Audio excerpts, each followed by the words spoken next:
Hello everyone, my name is Preston Dennett, and welcome to a new episode of UFOs and the Paranormal. I call this episode Beamed by a UFO. And of course this involves cases of people who have been struck by a beam of light from a UFO craft. And there are so many cases like this in the literature. I've certainly investigated a number of cases myself, which I have covered in previous episodes. I would like to mention one briefly, which I covered before, but it's interesting because this gentleman was driving through Michigan, a rural area of Michigan, Ann Arbor area, and he had this UFO hover low over him. He got out of his pickup truck, and this thing sent down a beam of light which struck him. And it had some really unusual properties to it. It was this smoky beam of light, and he says as soon as it struck him, he felt like it moved right through him. And he had this weird coppery taste in his mouth. He said it felt like it was actually scanning him. So this is one of many cases I've personally researched involving people who've been struck by beams of light. Sometimes it'll render a person paralyzed. Sometimes it'll lift them right up into the sky. All kinds of things happen. It can pull you right through the roof of your house, the ceiling, or a wall.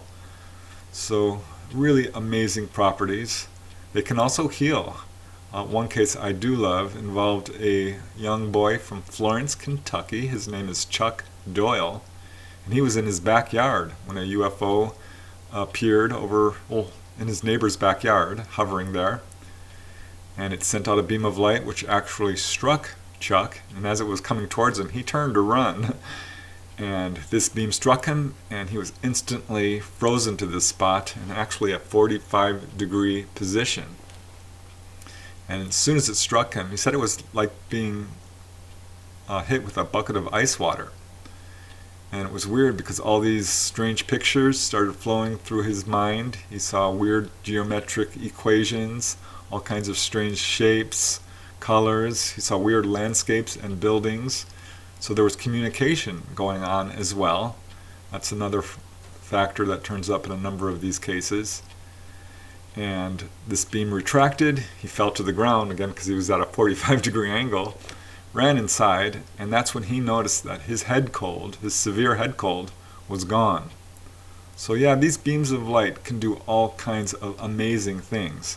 And that's why I wanted to explore this topic today, to sort of see what these beams of light can do. And so many cases to choose from, so I picked 10 coming from all over the world, involving a wide variety of witnesses, multiple witnesses in many cases, stretching back to the 1950s all the way up to the 1980s. And there were so many cases to choose from, and I wanted to choose ones that have really unusual elements to them, or have some sort of insight into the nature of these UFO beams. So these are not just sightings. These involve landings as well. In a number of cases involve humanoids. I love those humanoid cases. These would all be probably categorized not as close encounters of the first kind, but second and third, because they are affecting the environment. There are physical evidences of various kinds, and just some really fascinating cases. Some are really extensive, actually. So I'm just going to have fun exploring these. I'm going to present these 10 cases chronologically, and let's see what we can learn about these strange UFO beams of light. So the first case I'd like to explore today, I call "It Felt Like a Giant Magnet." This is a really interesting case from Titusville, Pennsylvania.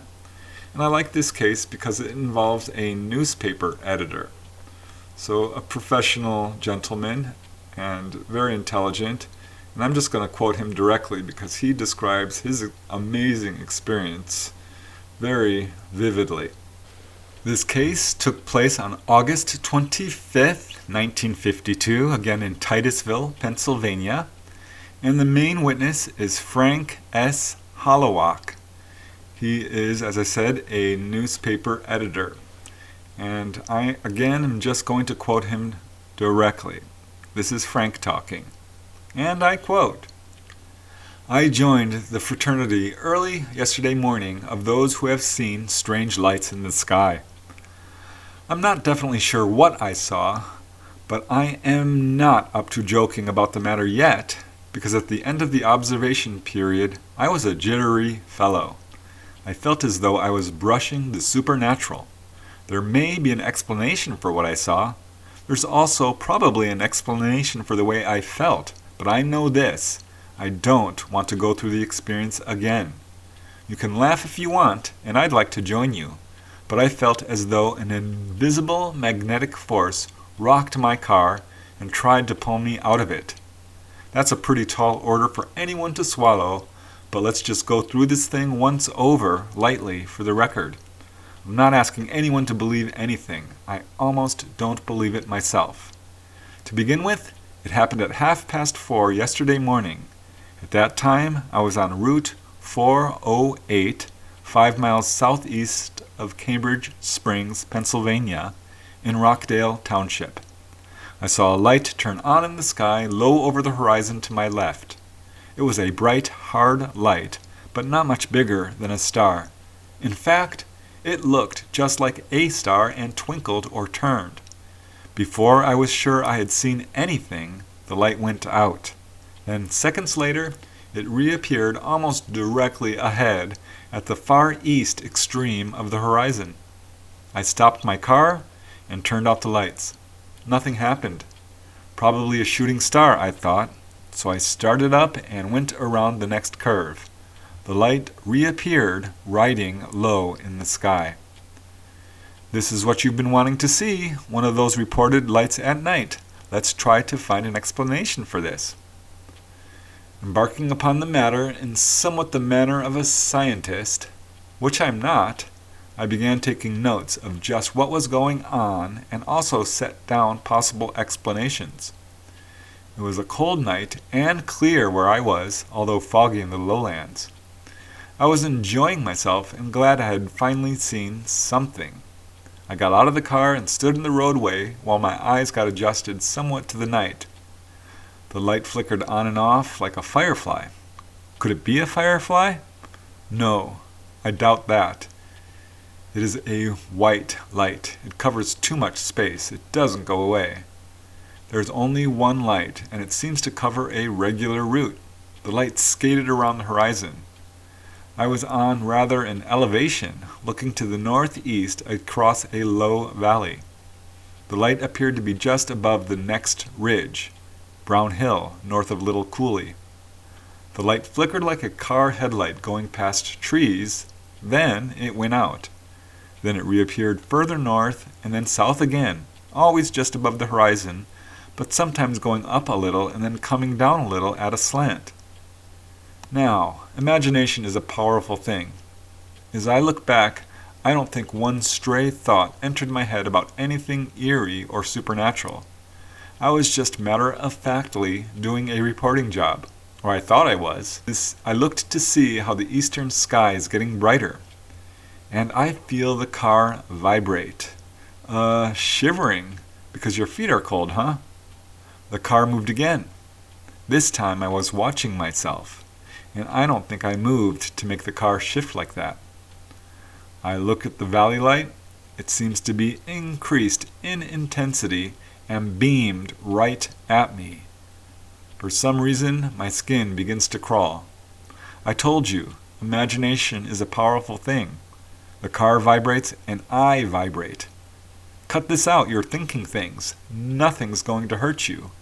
Watch the car radio aerial against the sky and it'll show you nothing is shaking the car. But the aerial is shaking. I looked at the light in the valley.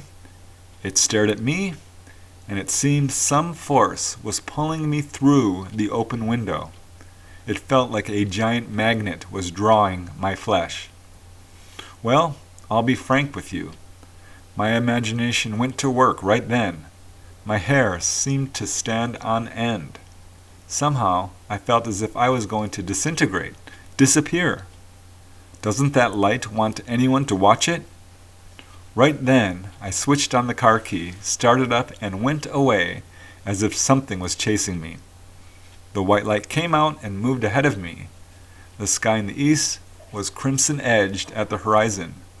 White fog lay in the low places. The countryside was a thing of beauty in that first half-morning light, but by that time I was seeing infernal machines behind every bush, and the beginning of the day seemed eerie. I haven't had such a crawly feeling since the night a big dog sneaked up on me when I was 8 years old. So yeah, that is the case from Frank Holowak. It's funny, he says, "I'll be frank with you," when his name is Frank. But yeah, I mean, gosh, did he get taken? I think it's possible because he felt himself being pulled up, he believed, through the windshield. His hair was standing on end. It was vibrating his car. So there's clearly something going on here physically. As you can see, that experience affected him really profoundly. I can only imagine what it must be like to be struck by a beam of light from a UFO like that.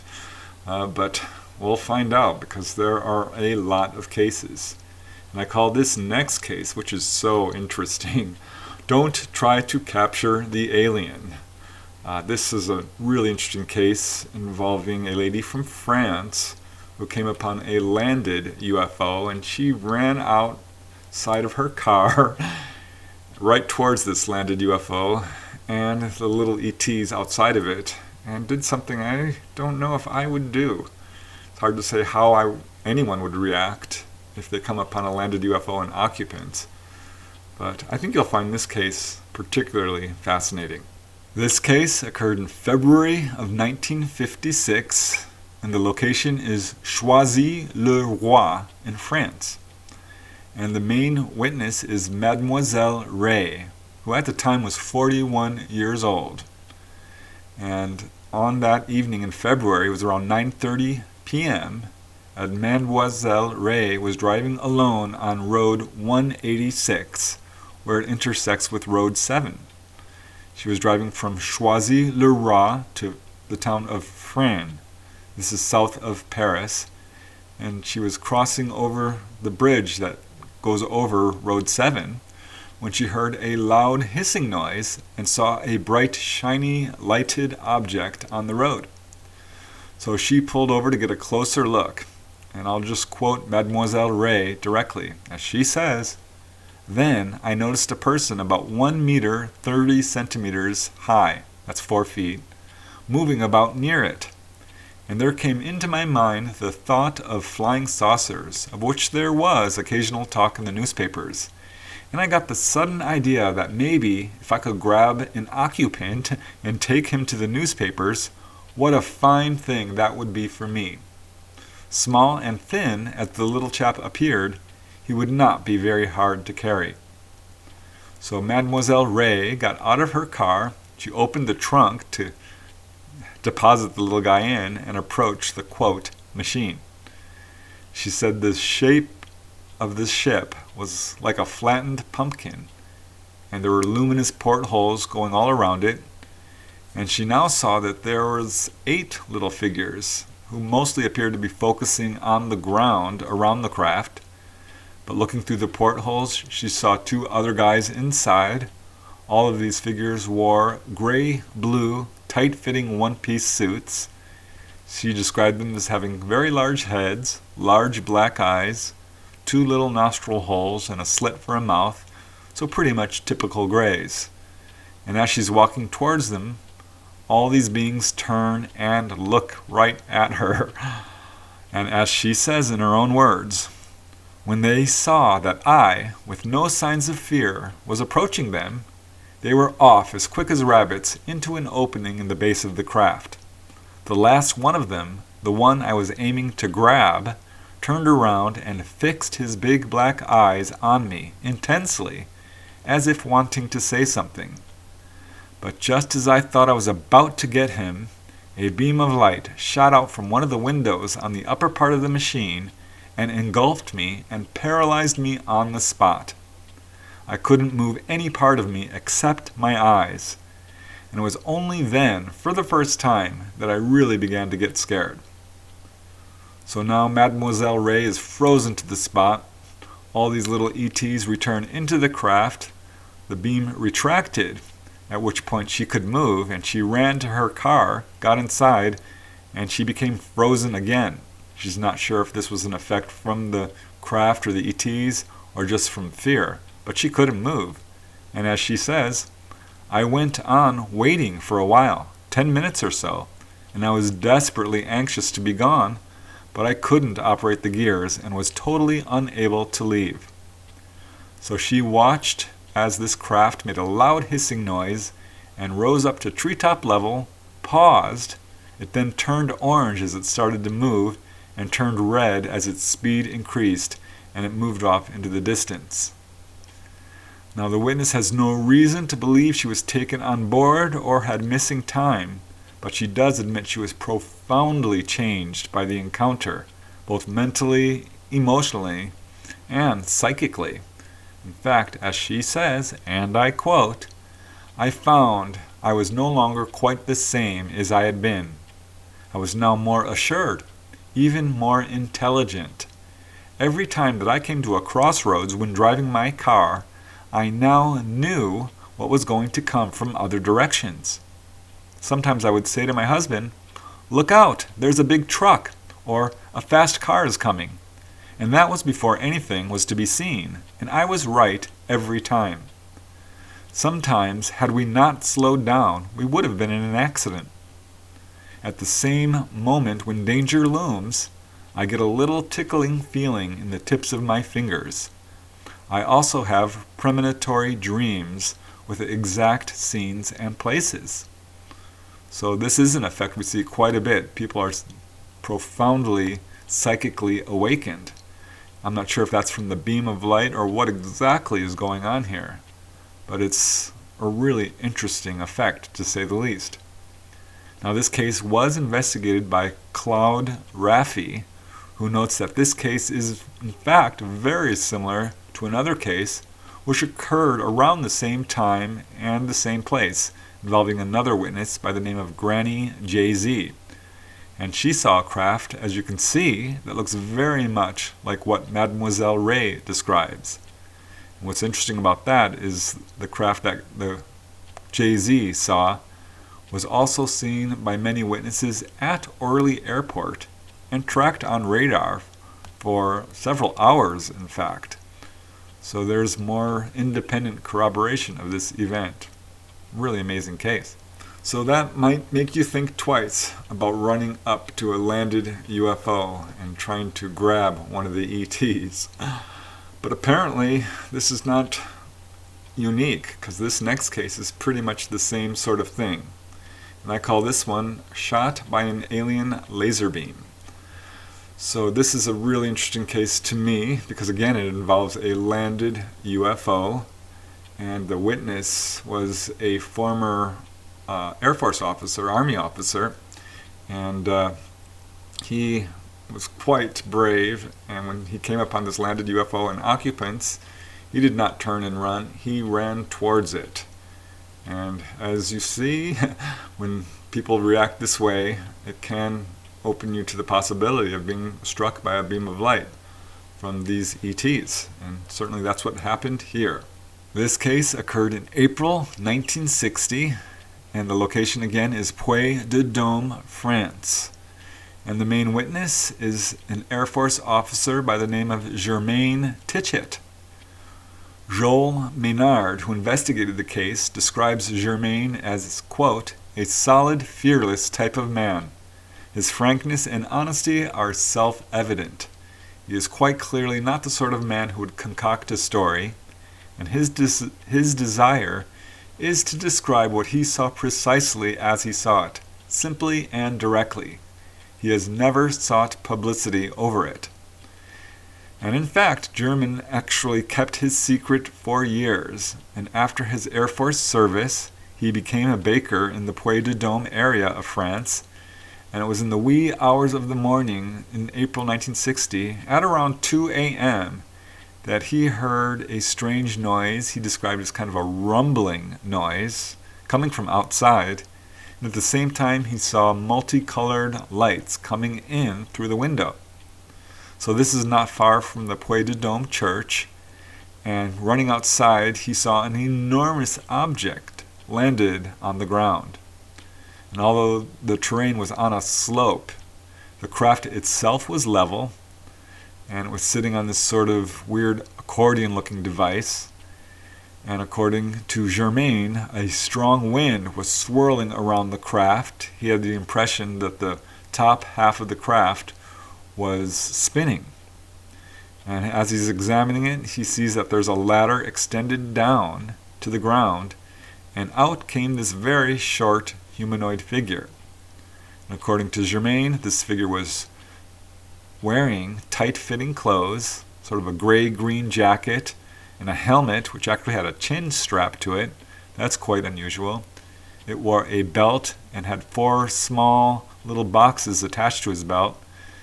And here's also a very strange detail. Germain looked at this figure and saw what he thought was a curved sword hanging from its side. Now mind you, he is an Air Force officer, so perhaps that colored his perception. Hard to say. But yeah, this craft, Germain says, appeared to be like a spinning top. It was about 45 feet wide, 15 feet tall. The top half looked transparent, and he could see colored tubes, yellow, red, and blue in color. So he realized instantly that this was nothing normal. It was a UFO, and that the figure was probably an extraterrestrial. So he took immediate action. He jumped forward, and as he says, I wanted to catch the little chap. Well, this turned out to be a bad decision, because as soon as Germain stepped forward, this humanoid figure held up a little, quote, tube like a fireman's torch, a flashlight, and Germain says he was struck on the chest and head by a dazzling, hard, white beam of light. And as he says, the beam was absolutely straight. There was no light lost from it. And when it struck him, he felt a number of unusual effects. He was unable to breathe. He felt dazed and blinded. He felt partially paralyzed, although he was able to throw up his hands in front of his face to stop himself from being blinded. And he's a very determined guy. So he held his face and head down and actually advanced forward towards this figure. And this figure, seeing Germain coming towards him, quickly turned around, went up the ladder and into the craft. The door snapped shut. He could hear it. He says it was like a metal door banging when a big bolt is shot. This beam retracted. The machine rose vertically, almost 100 feet away, then shot away to the south in a weird undulating manner. So Germain watched as it joined a group of similar-looking objects in the sky, a whole fleet of them, which all moved off together into the distance and were gone. So Germain felt fine. He had no permanent effects from this beam of light. The only after effects were some crushed vegetation in the area. And as far as Germain, his only regret was that he was unable to catch this little ET. Again, that might make you think twice about running up to a landed UFO or an occupant, because if you act aggressively, they will clearly defend themselves. Here's another case which I find super fascinating because it illustrates some of the really unusual properties of these UFO beams. I call this case a sudden stop, and this occurred in Boyup Brook, Australia. Again, these cases are worldwide, and this one apparently involves missing time. I think probably this gentleman was taken on board.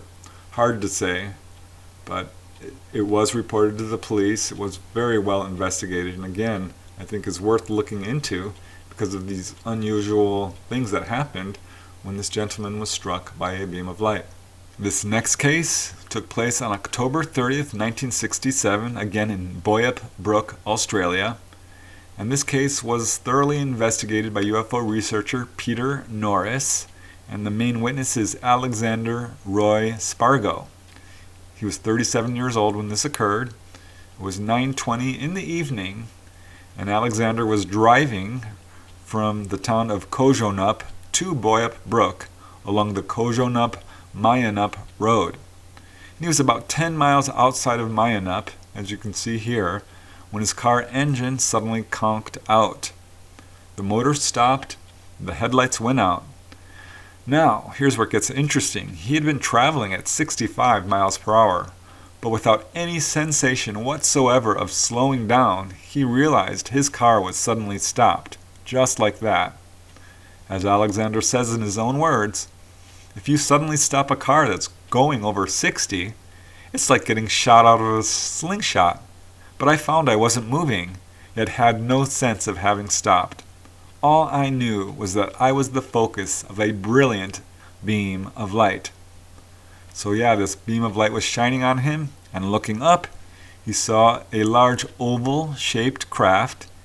He estimates it was about 30 feet wide and was hovering very low, about 100 feet above the road right in front of his car, as you can see here. And as Alexander says, I could make out the shape of the ship, and it was glowing with an iridescent light.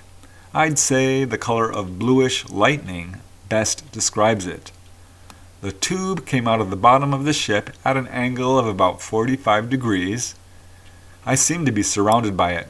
It was about 2 to 3 feet in diameter and brilliant on the outside. Yet, I could see up to it, and there was no glare or anything inside it. It didn't worry my eyes at all. I got the impression that it was lighting up the inside of the car, but I didn't look around to see. I had the most extraordinary feeling I was being observed through the tube. I felt compelled to look up the tube, but I didn't feel any fear, and I don't remember thinking of anything in particular. I just sat there and looked up that tube of light. So while this car was stopped right in the middle of the road, and this light was on him, Alexander says there was, in fact, an eerie silence enveloping the whole environment. There were no crickets or frogs or anything like that, which there usually is. And this beam of light stayed on him for a good number of minutes. He estimates about 5 minutes, and then suddenly switched off. At this point, the craft sped off to the west and was gone in 2 seconds flat. And this is when Alexander got another amazing shock, because it was without any warning that he realized his car was speeding along again at 65 miles per hour. And he had no recollection whatsoever of starting the engine or accelerating his vehicle. So he quickly stopped, he got out of the car and looked around. Nothing was out of the ordinary. But this was a really amazing experience, so he drove directly to the police in Boyup Brook and filed a report. As he says, I felt the authorities ought to know about it right away, but I asked them to keep my name out of it. Now the only other effect he noticed was that his watch was now 5 minutes slow. And it was not long after this, when this case became well known and word started to spread, he learned that there were at least 3 other witnesses in the nearby town of Kojonup who had apparently seen the same object. Quite an amazing case. Yeah, a truly remarkable case, and I suspect there's so many like that one. And here's another case, which I call No Pictures Allowed. People often complain that there's not a lot of pictures of UFOs, photographs, which is simply not true. They're just really difficult to verify. And the fact is, it's not always easy to take a photograph of a UFO. And this case illustrates that. This one occurred in Mount Olive, North Carolina, and the main witness is actually a newspaper reporter, so a good witness. And he describes his experience really vividly and in quite a bit of detail. So this is why I wanted to present this one to you today, because, this one is just a real fascinating case. This case occurred on April 5th, 1974, again near Mount Olive, North Carolina. And the main witness is a reporter for the Tribune newspaper. His name is Alan Nelson Bland. He goes by Nelson Bland. And he reported that he was traveling along Highway 117 going north from the town of Faison to Mount Olive when he saw a, quote, strange, erratically moving light in the sky. And he was approaching an overhead bridge when he saw this. And as Nelson says, I'm colorblind and don't know what color it actually was, but it appeared to be either red, green, or yellow. And as he watched, this thing just got brighter and brighter. And as he says, it looked weird. The lights were not blinking, but were sort of pulsating. Nothing like I had ever seen before.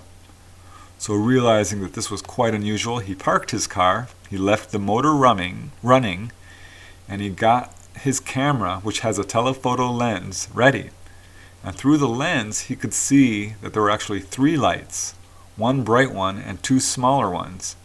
And he started snapping photos. He took 3 photos, which, when he later developed, didn't come out. All he saw were tiny specks of light on the film. So this object continued to come closer and closer as it moved south. So he decided to continue down the road to try and get closer to it. He was between Route 117, the business route, and the Route 117 bypass. And he was still seeing these 3 lights when, as he says, suddenly, without any noise and at incredible speed, the object appeared to come about 300 or so feet away from me, and about 75 or 80 feet in the air over a field near Scott and Jones Company. I could see the shape and color of the object. It was oblong, and the lights were reflecting onto the top part, which appeared to be metal. Anyway, it was yellow or orange in color. The bottom part I could not distinguish the color, but could see the outline silhouetted against the sky. All this took place in about 4 minutes from when I first saw it until it came down close. So I think this object was probably showing itself on purpose. It made a beeline directly for him. He estimates it was about 30 feet long, maybe 10 feet high, and he got out of his car to take a picture. And this is when it got really interesting. As he says, I started to aim when suddenly an intense, extremely bright beam of light came from the bottom of the craft and beamed directly onto me and the car. During the whole episode, I felt eerie, but when that light beamed down on me, I almost fainted. So, somewhat frightened, he dropped his camera and sped away in his car. And as he says, the bright light stayed on for about 3 seconds after I dropped my camera. It went out, but I didn't look back or up to see where the object went. Since then, I have been extremely nervous, especially when driving alone at night. I hope to God I never see another one. So after talking about this event with others, he learned that there were many other witnesses in the Mount Olive area who had apparently were seeing this same object. There was a Marty Brogdon who saw a UFO along Route 4. Mark Bryan saw one along Route 1. Many witnesses, Dudley and Mike Grantham, saw a UFO along Route 1 in Goldsboro. David Neal saw one along Route 1 in Princeton. Mark Quinn saw one over Mount Olive. All of them reported seeing the same or similar objects. A lot of witnesses. Gail Stroud, a Dublin County school bus driver, and Marion Green, a student, also saw objects. Johnny Davis, a student, Jeff Parker, another student, saw similar objects in the sky. And commenting on the witnesses to all of these sightings, he says, and I quote, "Personally, I didn't believe them, and I made ridiculous remarks to them. But after Monday night, I remember the old rock song that was popular several years ago. I'm a believer." So, yeah, this affected him profoundly. What I love about that case is while this gentleman was alone when he had this experience of being struck by a beam of light, there were a lot of other witnesses who saw UFOs in that area at that time, which provides definitely a level of corroboration to what he saw. And let's move on to the next case. This one is really unusual. This is another case from Australia, actually near Adelaide, Australia. And I call this one, Our Bikes Glowed. It's got a really unusual effect here from a UFO beam. That's why I wanted to include this case. It's quite brief, but I think definitely earned a spot on this in this collection because it's got some really interesting insights. It's just an unusual case, as we shall see. This next case took place on May 26, 1977, in an area called Salisbury North. This is just north of Adelaide, Australia. And this is a very strange UFO beam case. Again, there were 3 witnesses, all teenage boys, who were biking in the hills near their homes. It's a pretty rural area. The witnesses are Brenton Clark, he's 15 years old, his friend Alex Madaris, age 14, and their other friend who is not named. They had dismounted their bikes and set them down in a little creek bed, and they were laying down in a nearby field about 30 feet away from their bikes when this very powerful beam of light shone down from the sky straight down, targeting their bikes. They estimate that this beam was about 9 feet across. It totally engulfed their bikes. And as one of the witnesses, Alex, says, the bikes gave off a metallic glow while the beam was on them. It's bizarre. I mean, they weren't themselves struck by the beam of light. It was aiming at their bikes. But they were very much intrigued, and they jumped up and ran to investigate more closely. And one of the kids, Brenton, decided to reach out and touch this beam of light. And he regretted it quite quickly, because as soon as he stuck his right hand in the beam of light, he says that he was thrown violently backwards onto the ground almost 10 feet. And his 2 other friends quickly dived for cover. Moments later, they all got up, except for Alex, who was still laying on the ground. And at that moment, the beam disappeared, and they heard a noise coming from a grove of trees to their right, about 60 feet away. And as they watched, this object rose up out of this grove of trees. Alex says of the noise, it was a low-pitched vroom sort of a noise. He described it as sort of like a muffled jet sound. And as they looked towards this source of noise, they saw this blue-green, conical-shaped object rising from these trees. It hovered over this one gum tree, and then it quickly moved off into the distance, leaving behind, they said, this odd and eerie stillness over the whole area. Now, they ran straight home and shared their accounts with adults in the area. One of them was their friend, Carol Robbins, who said that the boys were absolutely sincere and honest. And as she says, I believe it. Each of the 3 boys told me the story independently, and each told me the same story. If they weren't telling the truth, they couldn't have been unanimous on the details. So this case was investigated by UFO researcher Colin Norris, and he went directly to the scene. And he noticed that one of the trees did appear, the gum tree over which this object hovered, did appear to be wilted and affected in some way. But as he says, it's a shame none of the boys thought quickly enough to look up to try to see what was at the top of the beam. The stillness, which the boys said they noticed immediately after the beam disappeared, is consistent with many other reported sightings. He also noted that there were power lines in the area and a water source, both of which he says are known to attract UFOs. I'm glad that these witnesses had each other when they went through this, the 3 boys. I can only imagine how difficult it must be to go through something like that alone.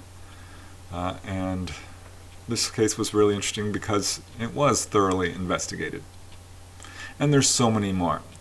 Here's a case from Dilhorn, England. And I call this one the most frightening thing I have ever seen. And the reason I wanted to include this case is not so much from the physical effects of the beam of light, but the emotional effects, because it can be an extremely alarming and surprising and shocking experience to have a UFO swoop down and beam you with this beam of light. So this one does involve multiple witnesses as well, and I think you'll find it pretty interesting. This next case occurred in September 1978, and again this is in Dilhorn, England. It was 1:30 a.m. when Stephen Colclough, an engineer about age 20 at the time, was driving with his girlfriend Patricia, and they were driving along a remote country lane through the town of Dilhorn on their way home to North Staffordshire. And I'll just quote Stephen directly. As he says, "Some friends of ours were in a car in front. Suddenly I noticed two lights, one red and one white, moving across the sky. And seemingly out of nowhere, this enormous black object loomed up in front of both the cars and shot a beam of light at us. It was as bright as a powerful searchlight and remained on both cars for about 3 seconds. We stopped immediately. It was absolutely terrifying. I am shivering now thinking about it. It was the most frightening thing I have ever seen." So as you can see, he drew the craft. It's quite an interesting shape. He describes this craft as concave and ribbed.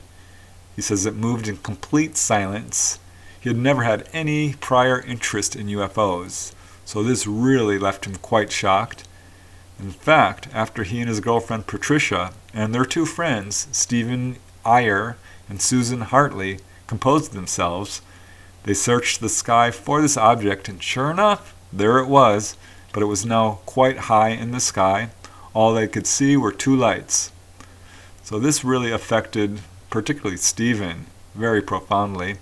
As he says, "I realize that the whole story sounds absolutely ridiculous, but I can assure you it happened." Now Derek James of the Northern UFO Network says, and I quote, "On the face of it, this sounds like a fascinating sighting. It seems very similar to a number of other reports we have received from different parts of the country over the last few weeks." So there's more confirmation there, and as you can see, rarely are these singular events. Many people are witnessing probably these same objects. It was a pretty brief case, yes, but as you can see, shows how amazing these beams of light can be. And here's a case which did get quite a bit of attention. You may have heard of this one before. It got a lot of newspaper coverage. I call this one "Stopped Dead in My Tracks." And this is one of the most important UFO beam cases on record, I think, because it's so well verified. While there was one main witness, there were corroborating witnesses in the area, some unusual animal effects as well, and physiological effects that are absolutely indisputable. It's an amazing case which occurred in Plymouth, England. This case occurred on September 10, 1981 in Plymouth, England. And the main witness is Denise Bishop, pictured here. She was then 19 years old and worked as an accounts clerk. I'll just let Denise describe what happened. As she says, "I had got out of a taxi and was walking up the steps to the bungalow between 11:15 and 11:30 p.m. when I saw a spaceship that was the same shape as the body of a crab. It was a massive ship with pink and purple and white lights. The colors were pastel shades, not vivid colors.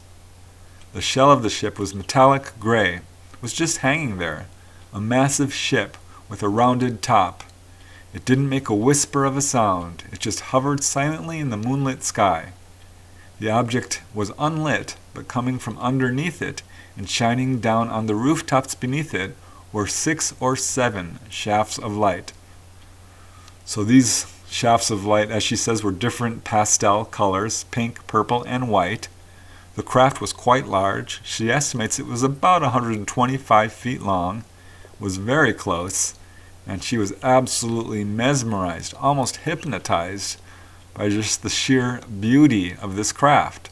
And she stared at it for a little while, and suddenly she snapped out of her sort of trance and, disconcerted, turned to rush inside. But she never made it inside. As she says, and I quote, "As I reached for the back door, a lime green beam of light came down on the back of my hand.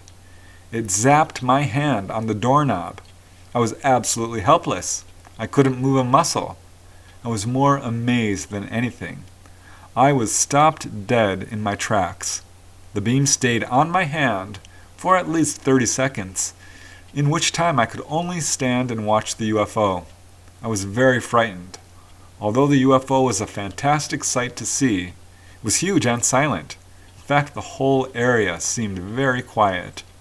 Then the beam went back into the ship and I could move.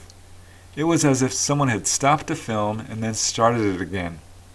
I opened the door and rushed into the house, and as I did so, the UFO lifted into the sky slightly and moved away and out of my sight." So Denise rushes inside and tells her sister Carrie what happened. They went back outside, but the UFO was gone. And they looked at her hand, but there was no sign of where the beam had hit her, at least not at first. But it was only a few minutes later that Carrie's dog started sniffing Denise's hand, and Denise felt this stinging sensation, and looking down, she did see a burn mark. As Denise says, "I noticed spots of blood, and after washing, I saw it was a burn. It was like some horrifying nightmare, and I kept hoping that I would wake up safe in my own bed. But it wasn't a dream. It was real, and I still have a scar where the green ray struck me." So you can see the burn here. And in fact, a doctor who looked at the photos of this burn mark said that it showed the features of a laser burn. And after about 1 week, this burn, started to scab over.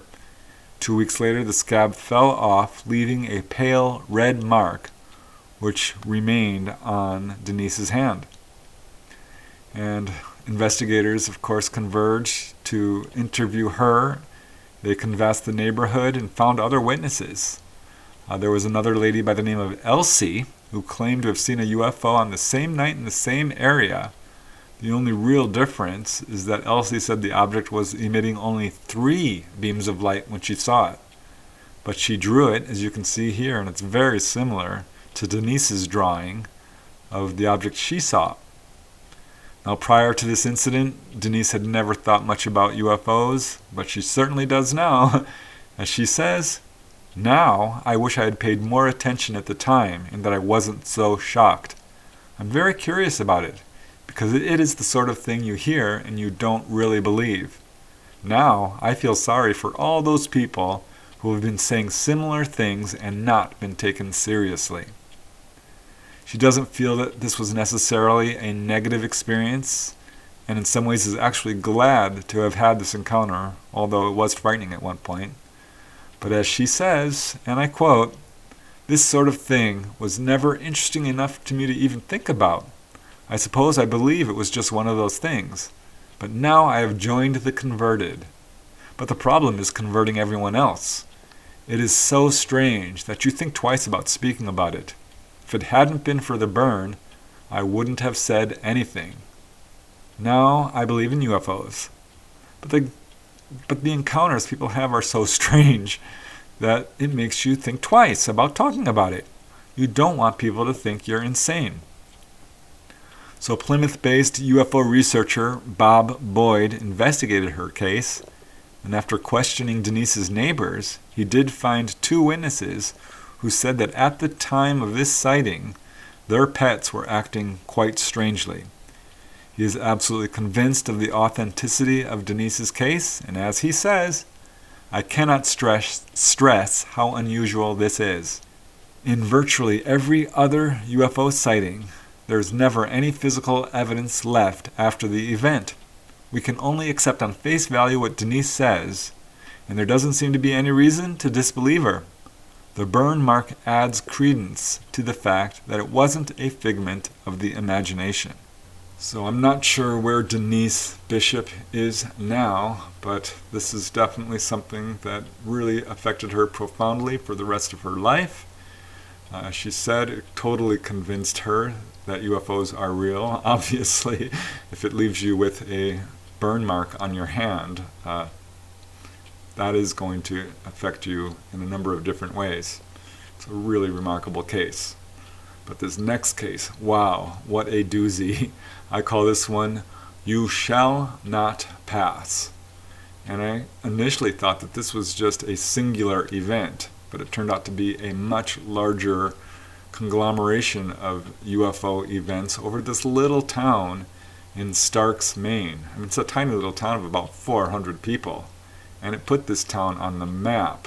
This was an enormously complicated wave of sightings involving numerous people actually who were struck by a beam of light, and some things happened that are just beyond strange. So this is my favorite case of the bunch by far, and as you will see, it's just incredibly interesting. This case occurred on November 28, 1981, again in the little town of Starks, Maine. One of the first witnesses was Kenos Henry. He had just pulled off of Route 43 onto Bran Mills Road, pictured here, when he saw a UFO. And this was not the first time. This was in fact the third time he had seen UFOs over the past few months. This third time, however, he got beamed by this object. As he says, it was getting awful big, awful fast. I thought I was seeing things, but I hadn't had anything to drink for 4 or 5 days. Suddenly it darted to the left, then back to the right, much faster than any plane could fly, and it kept getting brighter, closer. His dog Willie began barking up at the sky and racing around crazily in the yard, and as this object approached, Kenos was about to back out of his yard and onto the main road when he says this object shot a red beam of light down through the windshield directly into his eyes. And as he says, I don't like telling people this because they think you're nuts, but man, what I saw. I said to myself, I'm not going to get any turkey. I'm getting this car out of here. So this was on Thanksgiving weekend. I grabbed the dog, turned the car around, and I left snow and ice flying for about 40 feet. So Kenos quickly pulled out of Brand Mills Road onto Route 43 and drove 1 or 2 miles to the home of his friend Mike Daigle. The object, he said, seemed to be chasing him down the road. It was still growing in size. He could now see green and blue lights within it, still beaming down at him as if it were chasing him. And he drove in a near panic into Mike's driveway. As he says, I was shaking. He opens the door, his dog Willie jumps out of the car and starts barking again at this UFO. And inside the house was Mike Daigle, his friends Lisa Preble, who was, by the way, 8 months pregnant, and Artie Corriere. They were all relaxing at the kitchen table when Kenos came roaring through the door, pale and wide-eyed, and he said, Man, you aren't going to believe this. There's a satellite or something up in the sky, and it's sending lasers down at me. Now, Artie says, I thought he was playing a trick on us. I thought it was a joke. But at Kenos' insistence, they piled into his car to go have a look. They called for his dog, but the dog was nowhere to be found. So they drove over the hill towards Kenos' house, when of course this UFO reappeared. It was high up in the sky, like a glittering star, they said. And Kenos said, Look, there it is, and pointed at it. His friend Mike Daigle said, No, that's the North Star. And Artie said, No, that's Venus. And then suddenly this object drops down towards the ground. And as Artie says, no kidding, it dropped 15 degrees in about 2 or 3 seconds down to the horizon. At this point it just hung there in the sky ahead of them. It was clear to all of them that this was not normal. And as Kenos says, I thought maybe it was a mirage or the way the road was, because every time I'd go ahead some, it would come forward some. And when I stopped, it would stop. But then, while we were stopped, it started weaving and bobbing and flashing its lights, coming down at us. And as Artie says, the object moved with us for a ways and then dropped in front of us, although it was still quite high in the sky. It just made you shake all over. It showed a goldish white light, bright enough so you really couldn't tell the size and shape of the object. It was weird because, as they said, they watched 4 other cars go by, and the UFO didn't seem to react to them at all. As Artie says, the object just seemed to focus on us. But it really quite frightened them. As Mike Daigle says, its lights were terrifying. It wasn't going to let us up that hill, and I have no idea why. We were shaking in our boots when that unbelievable beam of light focused in on us. We left in a hurry because whatever it wasn't playing around. So meanwhile, 2 other witnesses, Deputy Harold Bud Hensby and his wife Helen, had decided to go out to dinner, and they were driving towards Starks along Route 43. They were on their way to eat out in Farmington. And this is when they came upon Kinos Henry and the others stopped in the road. So Harold brakes his truck and comes to a stop next to this car, Kinos' car. Meanwhile, Kinos is jumping out to get his dog. Harold asks, "Is everything all right?" And Kinos was carrying his trembling dog over to Harold's truck, and he says to Harold, "Hey, don't go up over that hill. There's a UFO up there, honest to God. If you do, you are going to witness something you won't want to see." So at that point, they drove off, and Harold could see that they were absolutely terrified, but he wasn't about to go back to Madison, where he lived with his wife Helen. And they continued on up the hill, and as they neared the hilltop, they did see a strange light in the sky far ahead of them, in the direction of where they were going, Farmington. It was moving from side to side, but it quickly disappeared, so they didn't think much of it, drove on to Farmington to eat, and forgot all about the UFO.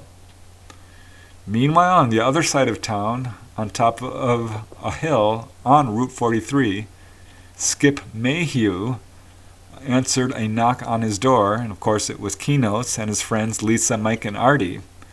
And Kinos says, "Hey, Skip, what do you think of this? That thing just chased us down the road and was coming right down to us. You want to go back with us and see what it is?" And Skip thought they were crazy. He says, "You guys are nuts."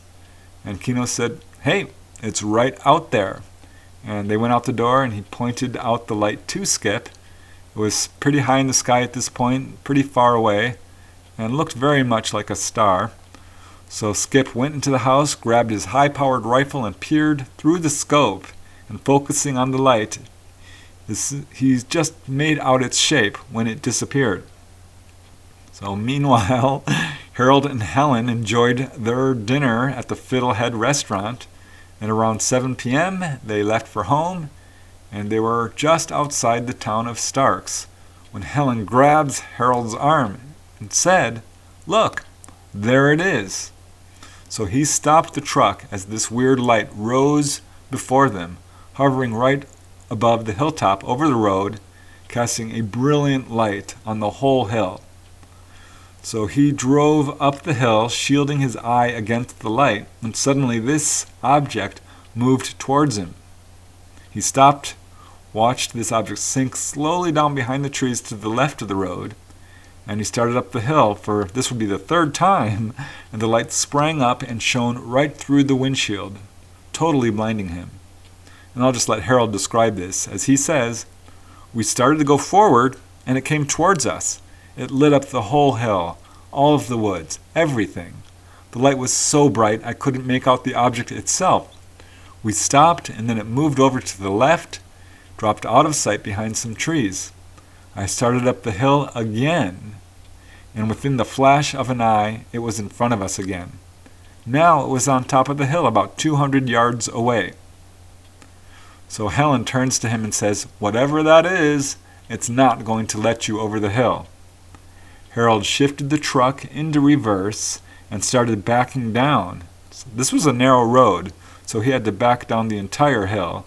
And as he maneuvered, Helen told him what the light was doing. And at first it stayed up there in the air, but then she began to shout, "It's coming towards us! It's coming towards us!" And as Harold says, I kept backing down the hill, and it kept coming towards us, dropping in altitude until it was about 60 feet off the ground and directly in front of us. It came out of nowhere and would not let us over the hill. I felt that I challenged this thing, whatever it was, for about 20 minutes. I was determined to get up that hill because that's the way I had to go home, and 3 times it drove me back. And as Helen says, whatever was up there was going to conquer that hill. I've never seen Bud scared of anything before this. And she told her husband, "Bud, whatever it is, it's not going to let you over the hill." And Harold Bud Hensby agrees, as he says, "I've been a police officer for 23 years. I've been shot at, had bullets go through my vehicle.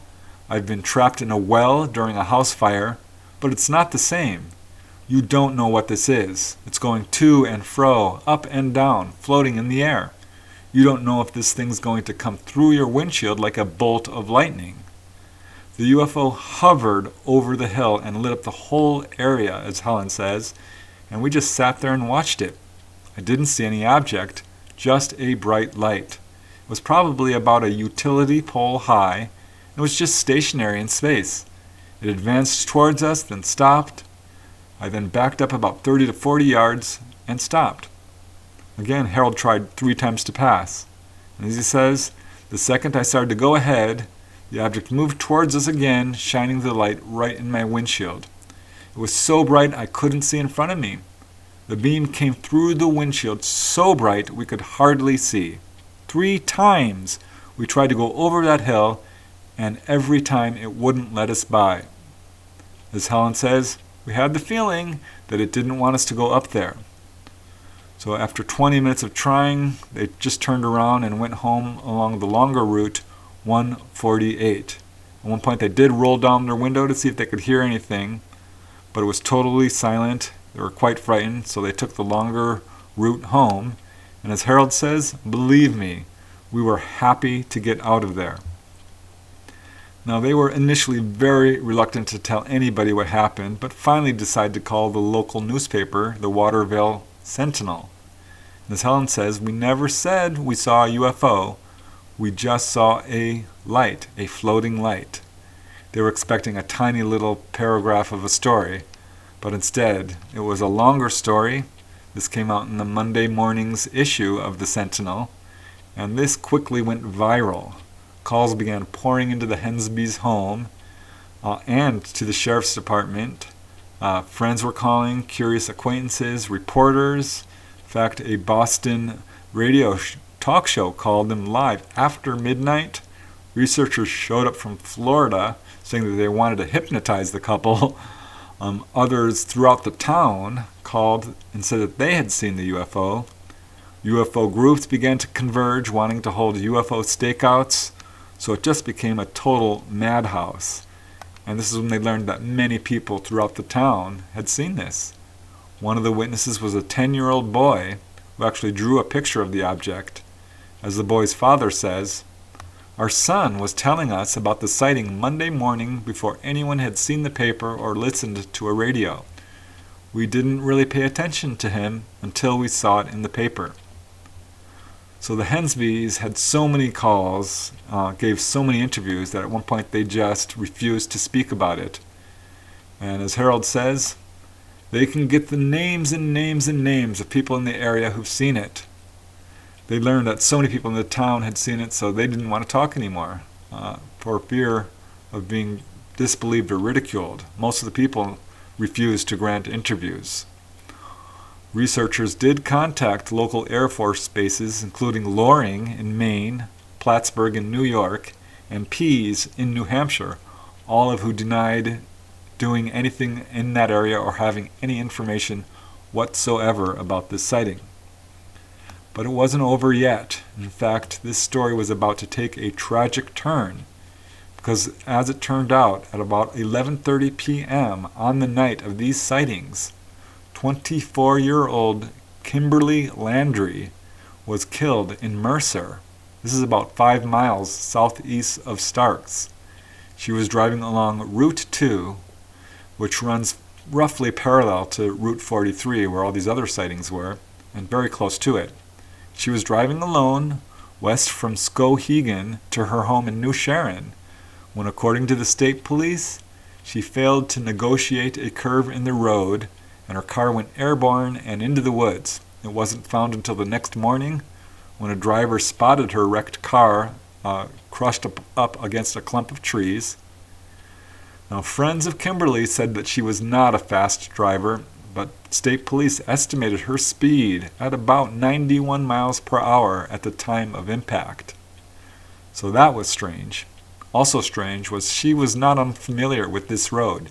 She made this trip nearly every other day. Third, and this is weird, when she missed this curve and went off the road, there were no skid marks. It looked as if she either hadn't hit the brake pedal or hadn't seen the road bending. So that made no sense.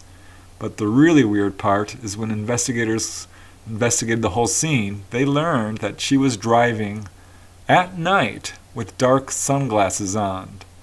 The sunglasses were found beside the wreck with blood and skin tissue on them. They were broken at the left temple, and that's how Kimberly apparently died. She died of injuries to the left side of her head.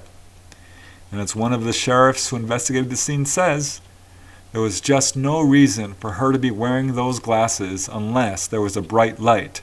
It doesn't make sense. She knew the road and wasn't drunk. There was no reason for her to be driving the way she was unless she was awfully afraid of something. So Harold, of course, heard about this, and that left him quite disconcerted. And this sighting really affected him profoundly. As he says, it was the most incredible thing I've seen. Whatever the thing was, it made damn sure we didn't get over that hill. It hovered there in the air and beamed a light at us, and was so bright it lit up the whole hill. Every time we started up that hill, it came right at us and drove us back. It was something I hope I never run into again. I am just glad we were not harmed. I want to forget this now, like it never happened. Some people would give their right arm to see one. I hope I never see one again. It was terrifying, I'll tell you that. Absolutely terrifying. I never got over it. Now, he would travel that route again, but his wife Helen absolutely refused to ever go on Route 43 again. And it affected Kinos Henry, the first witness, equally profoundly.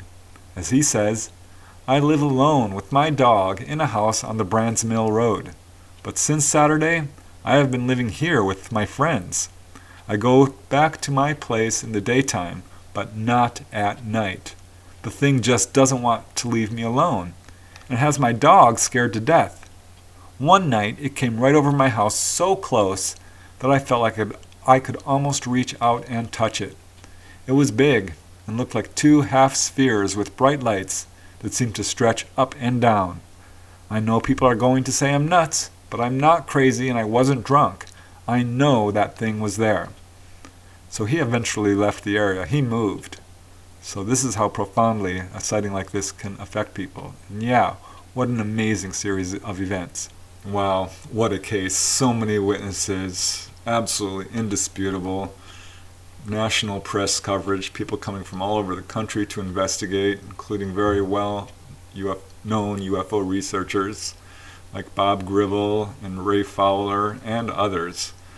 I can only imagine how the residents of that town must have felt, and especially the ones who witnessed it, which apparently was probably most of the people in that town, because as we've seen, most of them did not want to talk about it. And now we get to the very last case, which is quite brief, but I thought really fascinating, and I call it Right in the Eyes. Again, this is a really brief case, but it does involve humanoids. It does involve some very strange effects from this UFO beam, and I think is worth mentioning. It was January 8, 1984, again in Framingham, Massachusetts. This is a very strange UFO beam case. The witness is anonymous, and he was in his bedroom when a narrow shaft of green light came right through the bedroom window, and it apparently was aimed into his right eye. The witness said he could feel heat and pain in his eye at the time, and he estimates that this went on for 5 minutes. He wasn't able to move, but he said he could hear this whirring sound, and he could also see the faint outline of a being standing outside his window. Then suddenly everything vanished. Now afterwards, his wife examined his right eye and could see that it was all bloodshot, while his left eye was absolutely normal. Yeah, this is a brief case. I don't have any other information on it, but very strange, and I thought it deserved a place in this collection. There you go. That's 10 cases involving people who have been struck by beams of light from a UFO. And as you can see, all kinds of strange things are occurring. People are being rendered temporarily paralyzed. They feel like they're being pulled up into the air or are being pulled up. And all kinds of really interesting physiological and physical effects. And again, as I said in the beginning, I think we have a lot to learn from these cases involving beams of light from UFOs. Our understanding of the electromagnetic spectrum is clearly incomplete if we don't understand how people are being levitated or pulled through solid objects or healed or burned or what have you, paralyzed. So these cases, I think, for that reason alone, are hugely significant and have so much to teach us. And they're also just darn interesting. It's just fascinating to me that a UFO will come down that close and just boom, beam you with their beams of light. So yeah, just super fascinating, and a lot to learn from these cases involving humanoids and landings and craft from all over the planet, reaching so many decades back into the past, all the way up to pretty much the current day. And again, this is just the tip of the iceberg. This is one of the most common features in UFO reports. There's got to be thousands upon thousands of cases like these. So just the tip of the iceberg here.